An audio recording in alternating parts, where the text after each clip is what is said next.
India luxury opportunity in 20 minutes, but that is what I'm going to try to do. Before I start, there's just a couple of things I was reflecting basis the presentation I just saw, and I don't have, the videos and the pictures that were there in the previous presentation. I was reminded of a quote that Jeff Bezos had, where he said that, whenever data and stories collide, it is the stories that win.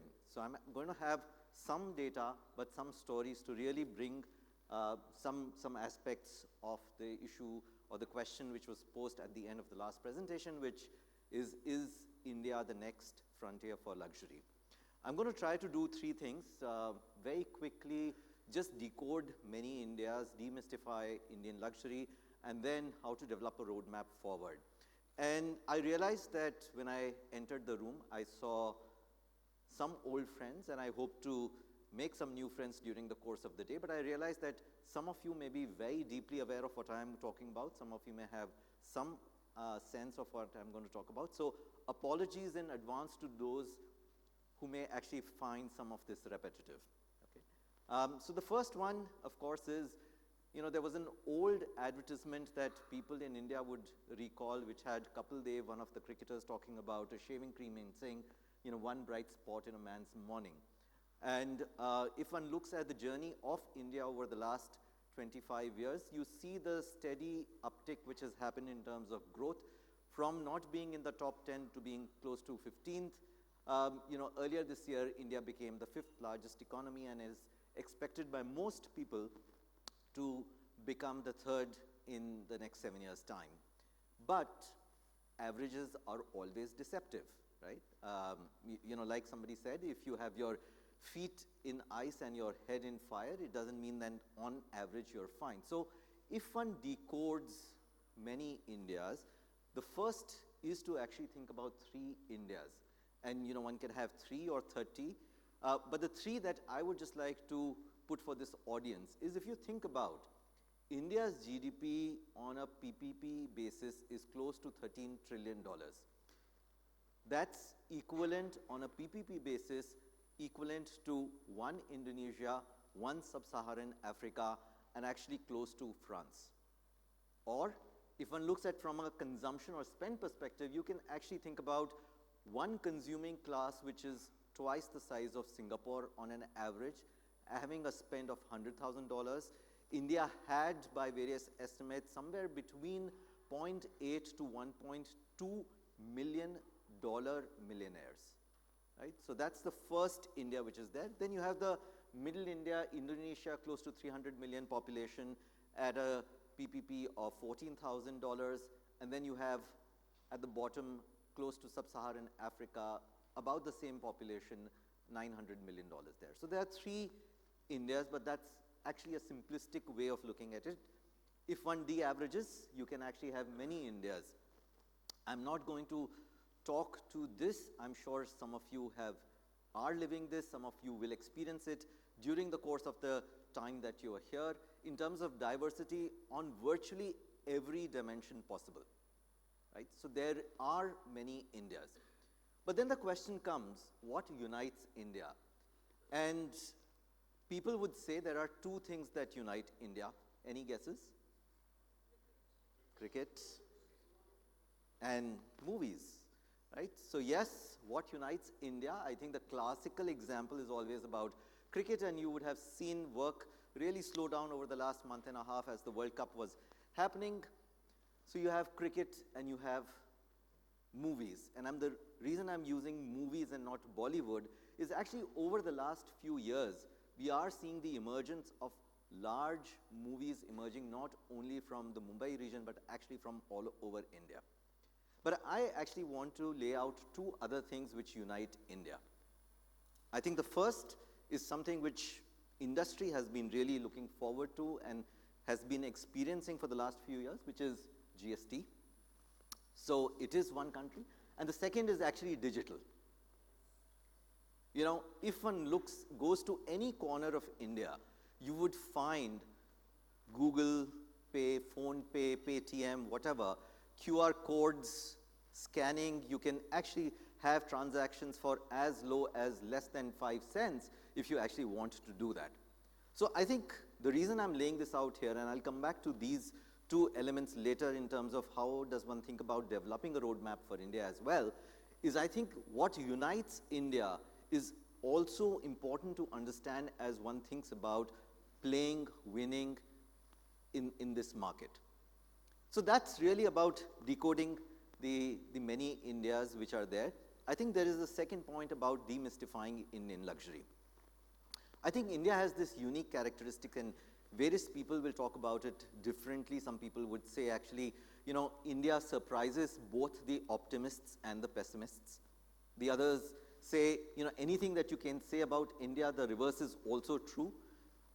The same is actually true about Indian luxury.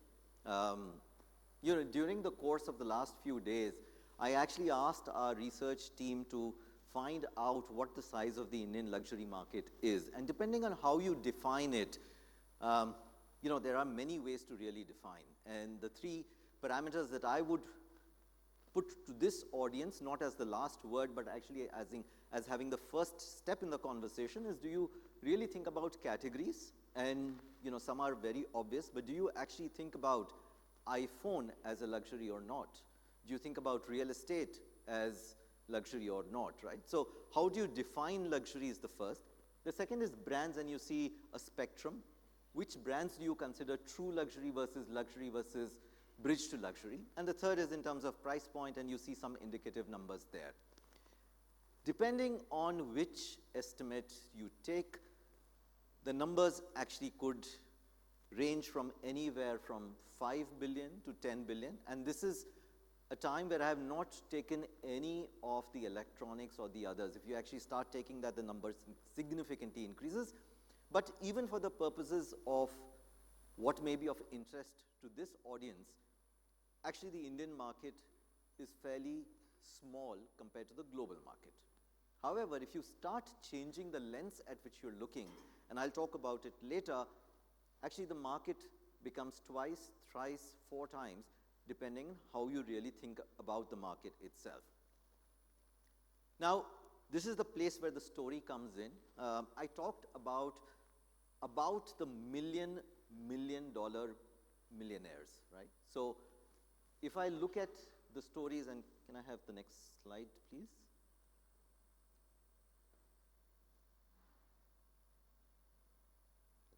This always happens to me in my presentations. Could you move to the next slide, please? Yeah, thank you.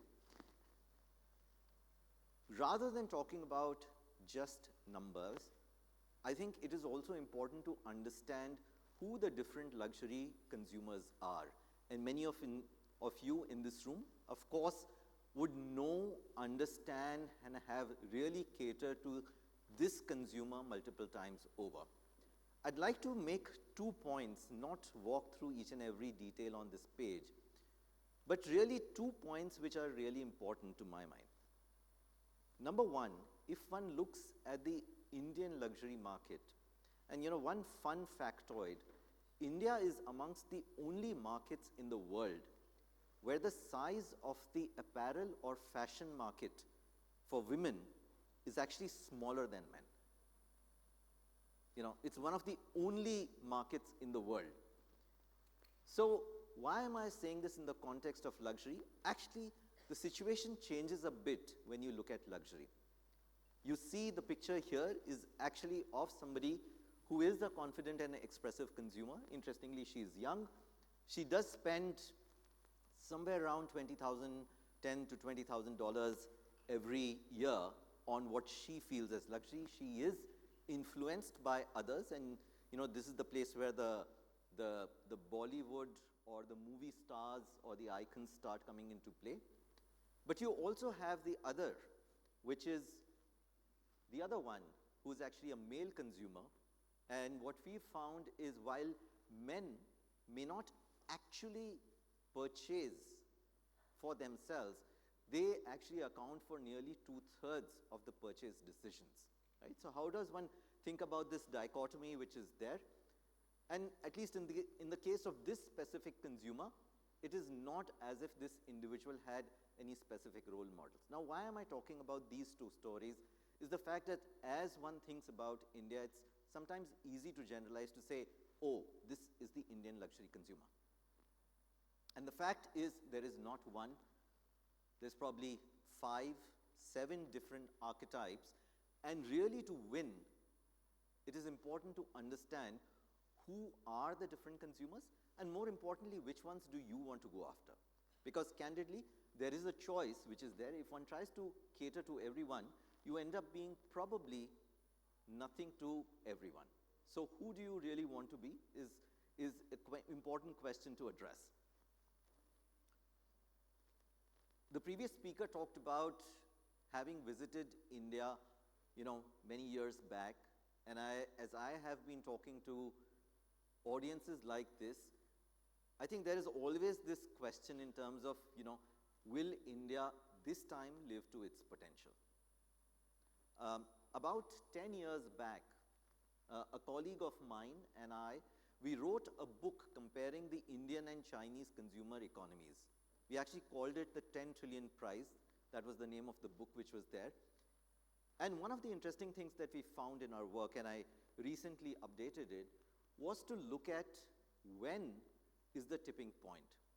If one looks at some of the parameters, India actually on some of these parameters is actually 15 to 20 years behind China. 15 to 20 years, so you see different parameters. Of course, the most simplistic one is the GDP per capita, but you can actually have many other parameters that one looks at. Interestingly, there is some events which triggered off the burgeoning of the luxury market in China. One of this was actually the entry of players as well. So one of the things that I strongly believe is, of course, there are demand side factors, but there are also supply side factors which create its own market. 2 of them I'd just like to talk about. So if you look at affluence in terms of the rise, so the affluent households are growing at 1.5x to 2x that of the normal households growth. The second, and this is a chart which I wished I had seen it 20 years back. What you see on the right-hand side are the different indices ranging from Tokyo to NASDAQ to London, Hong Kong. And then on the extreme right, you see the Bombay Stock Exchange Index. 100 rupees invested in 2000 in each of these give a significant different return. The reason why that's important in the context is actually this leads to wealth effect, which is actually triggering some of the luxury expenditure, the feeling of confidence which is there, not only to the top 100,000, but in the millions. And on the supply side, of course, we have brands, both global as well as Indian, who are entering the market, who are establishing the presence. One of the biggest constraints that everybody talks about from an India perspective is about the retail infrastructure. And I don't think there is any running away from it. The retail infrastructure in India historically has been poor. Is it changing? Yes. Is it changing enough? Maybe not. I think an interesting way that this market could reshape going forward is actually the combination of digital and physical. And that's probably one of the things which is going to be different in India than what has been in other parts of the world. Now, $200 billion are the various estimates in terms of the size. However, if one looks from an addressable place, the number shrinks. And actually, if things were not simple, were not complicated enough, depending on which part of the country do you actually want to cater to, the requirement changes. So yes, there is a large opportunity. Yes, there are complexities.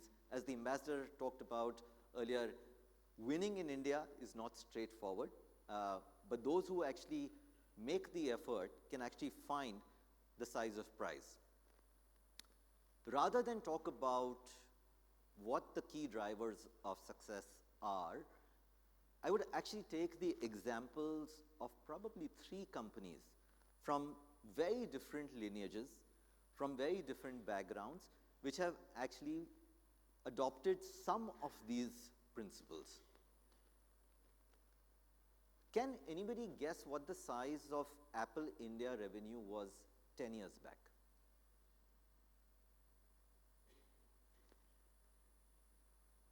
Any guesses? Close.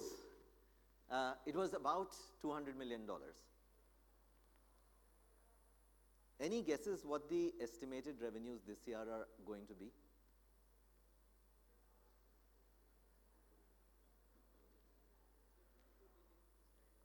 $10 billion. So Apple this year in India is likely to be bigger than Hindustan Lever, and by a factor. And one of the things which actually has led to that success was one of the reasons that many people, and I'm sure people in this room, actually did not end up buying Apple or iPhones in India, because there was a lag of anywhere between 3 to 8 months before the models were launched. A couple of years back, actually India became a phase 1 market, the way Apple describes it. And you see, typically what ends up happening is the early period of growth, revenues grow faster, and then it starts tapering down. In Apple's case, the first 5 years of the time period that I'm talking about, it actually grew at 25%. The last 5 years, it has grown at 50%. The second company is actually a French company, Pernod Ricard, which, according to some analysts, accounts for about 30%, 35% of the size of the market, but about 60 to 65% of the profit. If you look at their growth, it has been about 10x in 15 years. And one of the things that they did was actually looking at a combination of local and global brands. And the third, of course, is an Indian company. So the reason I picked 3 different examples is one is Indian, one is French, one is US/global. And in each of these cases, you find that by adopting some of the principles that I was talking about in terms of having the right product localized or globalized, having the right presence across the length and breadth of the country, have made it possible for them to achieve 10x in 5 years, 10 years, 15 years. Each of them now is a multi-billion-dollar presence in India. And interestingly, if one looks at the profitability of some of the global companies' subsidiaries in India, they're actually higher than the global company once they get to a certain scale. Now, I'd just like to leave you with one thought. What you see on this page is what marketing, sales, manufacturing has been in the past.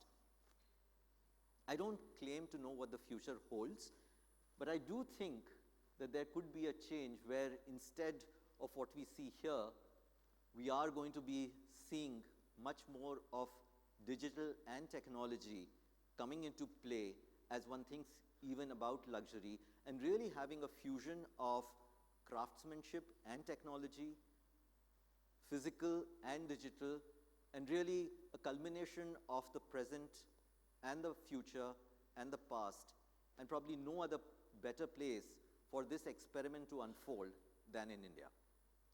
Thank you. I think I have just stuck to my time. So thank you, and happy to take any questions later. If you have any questions. Okay, thank you. Thank you so much. Oh, sorry, we have a question. Can we please pass on the mic?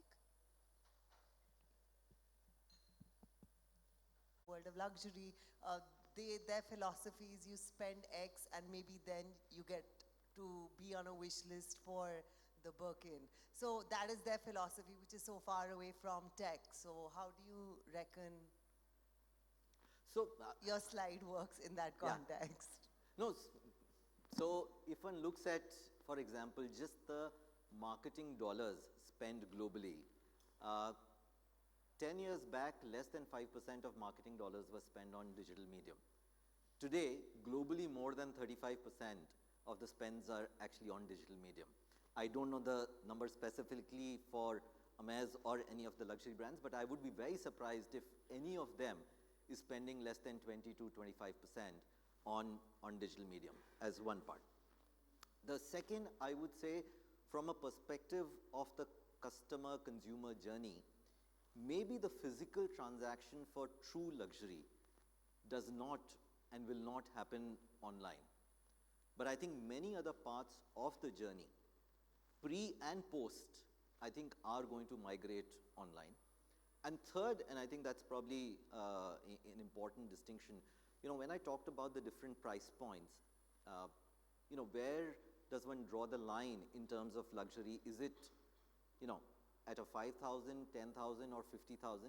I think will have a big impact. And, to the point about truly, true luxury, it may not happen. But just as a side note, I have to say, this watch that I'm wearing, I actually researched it fully online. I actually placed the order with somebody I knew in Europe, and then actually purchased it online. Of course, the physical delivery, I had to go and get it myself, but I think there are many parts of the journey which can actually move online or be digitally enabled. We have another question. Thank you, Abheek, for this wonderful presentation. To your point about online and offline, I have a question about distribution. We know that affluence is growing, and we also know that affluence is growing faster probably than infrastructure that India provides today. It is one of the greatest bottlenecks, I think, to growth, even if luxury brands would want to invest at a faster rate. What are your thoughts about the complementarity of e-commerce as outreach, where we cannot have luxury malls? We talk about tier 2, tier 3 cities. What is your belief that if we have the e-com outreach, will we be able to tackle this situation? Because today we see a few examples where we have e-commerce outreach, but the biggest sales still come from Delhi and Bombay. Yeah. So the look and feel and touch and feel is still important before going and buying. So would love to hear your thoughts. Thank you. See, to my mind, in the customer journey, there is trust, discovery, and experience. I think physical will play a very important role in both trust and experience. So I don't think, and I'm not suggesting that physical is not important. I think omni or e-commerce or digital will supplement it. Candidly, I think if I look at just the infrastructure which is there, probably a few places in India right now have that ability to do that, but we need to probably have 3, 5, 10 times that to really have the retail infrastructure. I think physical is a necessity. Using it smartly and selectively is going to be the critical element. Thank you.